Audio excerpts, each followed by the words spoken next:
अब हम देखते हैं कि आप जब प्रोडक्ट अपलोड करेंगे तो इस नई प्रोसेस के कारण उस अपलोड की प्रोसेस में क्या फ़र्क आने वाला है।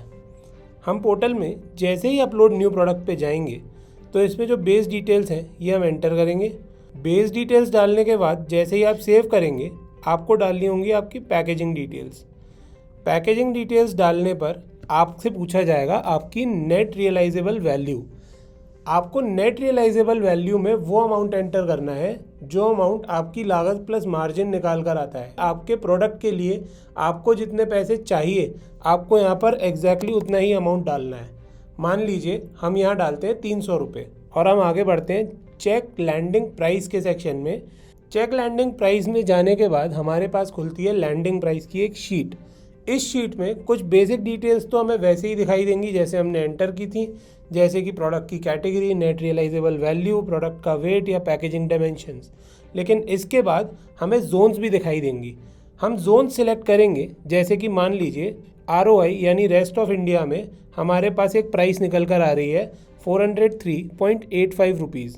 ये 403.85 रुपीज़ रिटेलर की इनवॉइस वैल्यू है, यानी जो अमाउंट हमें रिटेलर पे करेगा ये वो वैल्यू है। और अगर हम विद इन जोन ट्रांसफ़र करना चाहते हैं तो हमें दिखाई देगी वैल्यू 402.43 और ऐसे ही विद इन स्टेट करना है तो 400 और इसी तरीके से ये प्राइस कम होती जाएगी जोन्स के हिसाब से या फिर डिस्टेंस के हिसाब से। अब ये प्राइस कम हो रही है क्योंकि हम अपनी सर्विस फीस में चेंज लेकर आ रहे हैं और सर्विस फी में हम चेंज लेकर आ रहे हैं डिस्टेंस के हिसाब से। जितना कम डिस्टेंस होगा उसी हिसाब से सर्विस फ़ी में भी चेंज आएगा। इसी तरह सर्विस फ़ी में एक और कारण से चेंज आता है, वो रीज़न है आपकी डिस्ट्रीब्यूशन फ़ीस। डिस्ट्रीब्यूशन फ़ीस जो है वो डिपेंड करती है प्रोडक्ट की कैटेगरी पर और प्रोडक्ट की प्राइस पर।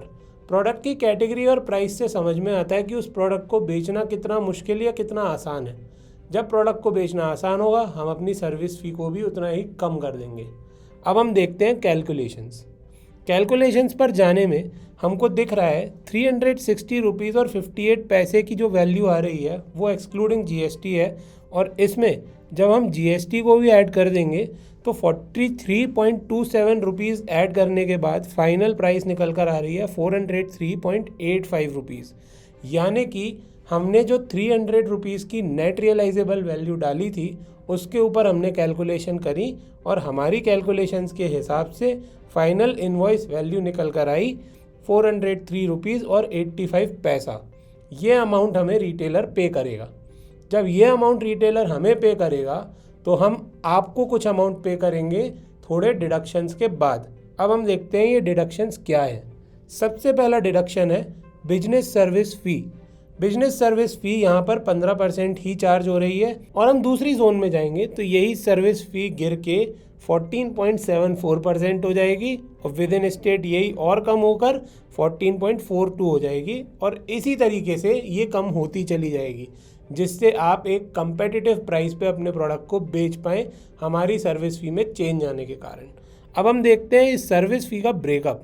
इस सर्विस फ़ी के ब्रेकअप में हमको साफ नज़र आएगा जो डिस्ट्रीब्यूशन फ़ी है और लॉजिस्टिक्स फ़ी है उसे हम देखकर समझ सकते हैं कि इस प्रोडक्ट को बेचने के लिए जो एफ़र्ट लगा था उसकी फ़ीस जो है वो डिस्ट्रीब्यूशन फ़ी वो कितनी लग रही है और जो लॉजिस्टिक्स की फ़ी है जो डिपेंड करती है डिस्टेंस पे या पैकेजिंग पे वो कितनी लग रही है। अब हम मूव करते हैं फर्दर कैलकुलेशन पे। फर्दर कैलकुलेशन में हम देखेंगे कि हमने 18% GST सर्विस फ़ी पे लगाई है वो भी डिडक्ट होगी। उसके बाद आपका लगेगा 1% का TDS और 1% का TCS। अब ये TDS, TCS और GST वगैरह क्लेम करने के बाद आपके अकाउंट में वापस भी आते हैं।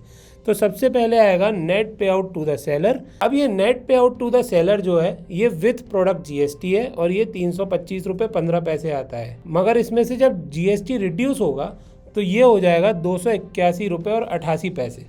इसके बाद आपके सर्विस फ़ी पे जो GST लग रहा था वो इसमें ऐड होगा और ये हो जाएगा 10 रुपीज़ एंड 90 पैसे और इसके बाद TDS और TCS। तो ये GST और TDS और TCS ये सारी वैल्यूज़ क्लेम करने पे आपके पास वापस आ जाएंगी और फाइनल अमाउंट निकल कर आएगा 300 रुपये। और ये वही 300 रुपये हैं जो एज नेट रियलाइजेबल वैल्यू आपने एंटर करे थे अपने प्रोडक्ट के लिए। यानी कि आपको फाइनली जो पैसे मिलेंगे वो अमाउंट होगा जो आप एंटर करेंगे अपनी लागत और अपने मार्जिन को कंसीडर करके।